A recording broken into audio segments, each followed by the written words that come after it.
जय श्री कृष्ण, राधे राधे। एकादशी के दिन तुलसी माता की पूजा और कथा जरूर श्रवण करनी चाहिए।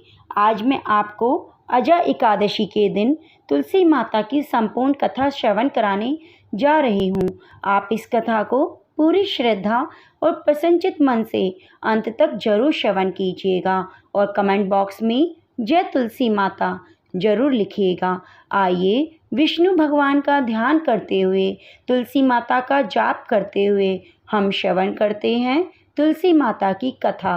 एक कथा के अनुसार एक परिवार में नंद और भाभी रहती थी। ननंद अभी कुंवारी थी। वह तुलसी माता की बहुत सेवा करती, पर भाभी को यह बिल्कुल ना सुहाता। कभी कभी तो वह गुस्से में कहती, जब तेरा विवाह होगा तो तुलसी ही खाने को दूंगी और तुलसी ही तेरे दहेज में दे दूंगी। यथा समय जब ननंद की शादी हुई तो उसकी भाभी ने बारातियों के सामने तुलसी का गमला फोड़कर रख दिया। भगवान की कृपा से वह गमला स्वादिष्ट व्यंजनों में बदल गया। गहनों के बदले भाभी ने ननंद को तुलसी की मंजरी पहना दी तो वह सोने के आभूषणों में बदल गई। वस्त्रों के स्थान पर तुलसी का जनेऊ रख दिया तो वह रेशमी वस्त्रों में बदल गया। ससुराल में उसके दहेज आदि के बारे में बहुत तारीफ हुई। इस पर भाभी को बड़ा आश्चर्य हुआ और तुलसी जी की पूजा का महत्व उसकी समझ में आ गया। भाभी की एक लड़की थी। वह अपनी लड़की से कहती है कि तू भी तुलसी की सेवा किया कर, तुझे भी बुआ की तरफ फल मिलेगा। पर लड़की का मन तुलसी की सेवा में नहीं लगता था। लड़की के विवाह का समय आया तो भाभी ने सोचा, जैसा व्यवहार मैंने अपनी ननंद से किया उसी के कारण उसे इज्जत मिली, क्यों ना मैं अब अपनी लड़की के साथ भी वैसा व्यवहार करूं। उसने तुलसी का गमला फोड़कर बारातियों के सामने रख दिया, परंतु इस पर मिट्टी ही रही। मंजरी और पत्ते भी अपने पूर्व रूप में ही रहे, जनेऊ ही रहा। सभी बाराती भाभी की बुराई करने लगे। ससुराल में सभी लड़की की बुराई कर रहे थे। भाभी ननंद को कभी घर नहीं बुलाती थी। भाई ने सोचा, मैं ही बहन से मिलाऊं। उसने अपनी इच्छा पत्नी को बताई और सौगात ले जाने के लिए कुछ मांगा। भाभी ने थैले में ज्वार भरकर कहा, और तो कुछ नहीं है, यही ले जाओ। वह दुखी मन से चल दिया। भला बहन के घर कोई ज्वार लेकर आता है। बहन के नगर के समीप पहुंचा। उसने एक गौशाला में गाय के सामने ज्वार का थैला उलट दिया। तभी गोपालक ने कहा, हे भाई, सोना मोती गाय के आगे क्यों डाल रहे हो।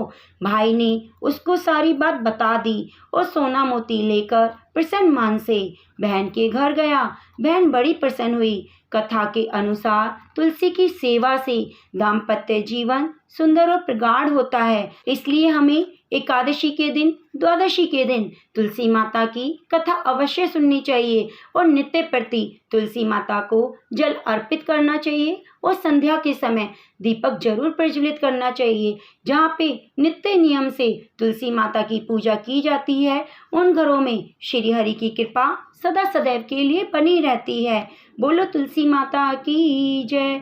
अब श्रवण करते हैं दूसरी कथा, बुढ़िया माई की कथा। एक बुढ़िया माई तुलसी जी की रोज सेवा करती, उन्हें जल अर्पित करती, उनको दीपक अर्पित करती और रोज कहती, हे तुलसी माता सत की दाता, मैं तेरा विरला सींचती हूँ, मुझे बहू दे, पीताम्बर की धोती दे, मीठा मीठा घास दे, बैकुंठ का वास दे, चटके की चाल दे, पटके की मौत दे, चंदन की काठ दे, रानी सा राज दे, दाल भात का भोजन दे, ग्यारस की मौत दे, किशन जी का कांधा दे।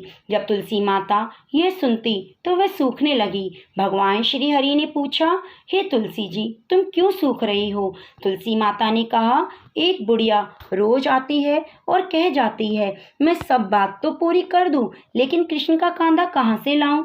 तो भगवान बोले, जब वो मरेगी तो मैं अपने कांधा उसे दे दूंगा, तुम जाके बोल आओ। तू बुढ़िया माई से कह दे। जब बुढ़िया माई मर गई, सब लोग आ गए। जब माई को ले जाने लगे तो वह किसी से न उठी। तब भगवान एक 12 वर्ष के बालक का रूप धारण करके आए। बालक ने कहा कि क्या हुआ भाई। सभी बोले, जाने कौन पाप करती थी, इतनी भारी हो गई है कि उठती ही नहीं। बालक ने कहा, मैं एक बार बुढ़िया माई के कान में कुछ कहूँ, कि तुम भी जाकर देख लो। मैं कान में बुढ़िया माई के एक बात कहूँगा। बालक ने जाके कहा, बुढ़िया माई, मन की निकाल ले, पीताम्बर की धोती ले, मीठा मीठा घास ले, बैकुंठ का बास ले, चटके की चाल ले, पटके की मौत ले, कृष्ण जी का कांधा ले। यह सुनकर बुढ़िया माई हल्की हो गई।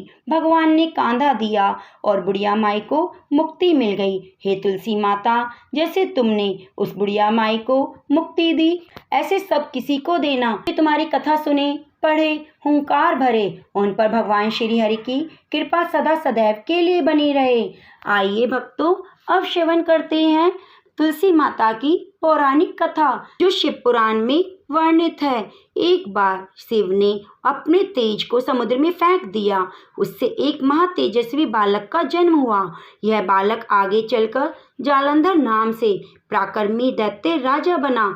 इसकी राजधानी का नाम जालंधर नगरी था। दैत्यराज कालनेमी की कन्या वृंदा का विवाह जालंधर से हुआ।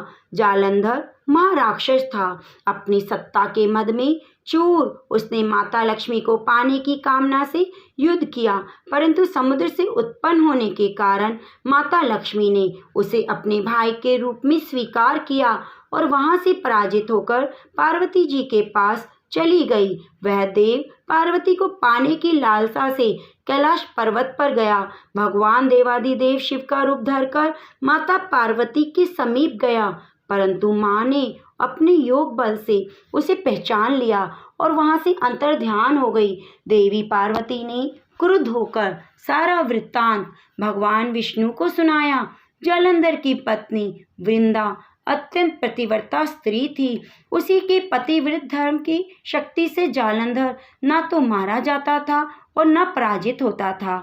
इसलिए जालंधर का नाश करने के लिए वृंदा के पतिव्रत धर्म को भंग करना बहुत आवश्यक था। इसी कारण भगवान विष्णु ऋषि का वेश धारण कर वन में जा पहुँचे, जहाँ वृंदा अकेली भ्रमण कर रही थी। भगवान के साथ दो मायावी राक्षस भी थे, जिन्हें देखकर वृंदा भयभीत हो गई। ऋषि ने वृंदा के सामने पल में दोनों को भस्म कर दिया। उनकी शक्ति देखकर वृंदा ने कैलाश पर्वत पर महादेव के साथ युद्ध कर रहे अपने पति जालंधर के बारे में पूछा। ऋषि ने अपने माया जाल से दो बानर प्रकट किए। एक बानर के हाथ में जालंधर का सिर और दूसरे के हाथ में धड़। अपने पति की यह दशा देख वृंदा मूर्छित होकर गिर पड़ी। होश में आने पर उन्होंने ऋषि रूपी भगवान से विनती की कि वह उसके पति को जीवित करें। भगवान ने अपनी माया से पुनः जालंधर का सिर धड़ से जोड़ दिया, परंतु स्वयं भी वह उसी शरीर में प्रवेश कर गए। वृंदा को इस छल का तनिक भी आभास न हुआ। जालंधर बने भगवान के साथ वृंदा पतिव्रता का व्यवहार करने लगी, जिससे उसका सतीत्व भंग हो गया। ऐसा होते ही वृंदा का पति जालंधर युद्ध में हार गया। इस सारी लीला का जब वृंदा को पता चला तो उसने क्रुद्ध होकर भगवान विष्णु को हृदयहीन शिला होने का श्राप दे दिया। अपने भक्त के श्राप को भगवान विष्णु ने स्वीकार किया, शालिग्राम बन गए। सृष्टि के पालनकर्ता के पत्थर बन जाने से ब्रह्मांड में असंतुलन की स्थिति हो गई। यह देखकर सभी देवी देवताओं ने वृंदा से प्रार्थना की कि वे भगवान विष्णु को श्राप से मुक्त कर दें। वृंदा ने भगवान विष्णु को श्राप मुक्त कर स्वयं आत्मदाह कर लिया। जहाँ वृंदा भस्म हुई वहाँ तुलसी का पौधा उगा। भगवान विष्णु ने वृंदा से कहा, हे वृंदा, तुम अपने सतीत्व के कारण मुझे लक्ष्मी से भी अधिक प्रिय हो। तुम तुलसी के रूप में सदा मेरे साथ रहोगी। तब से तुलसी माता अति प्रिय हो गई भगवान विष्णु की, और भगवान विष्णु उनके बिना भोग भी स्वीकार नहीं करते। इस प्रकार से जिस घर में तुलसी माता को नित्य नियम से सींचा जाता है, उनकी पूजा करती है, वहाँ तो यमराज आने से भी डरते हैं, अकाल मृत्यु का भय नहीं रहता। दोस्तों, इस प्रकार से आप तुलसी माता की नित्य नियम पूजा कीजिए और श्री हरि की कृपा सदा सदैव आपके ऊपर बनी रहे। मिलते हैं अगली वीडियो में। धन्यवाद।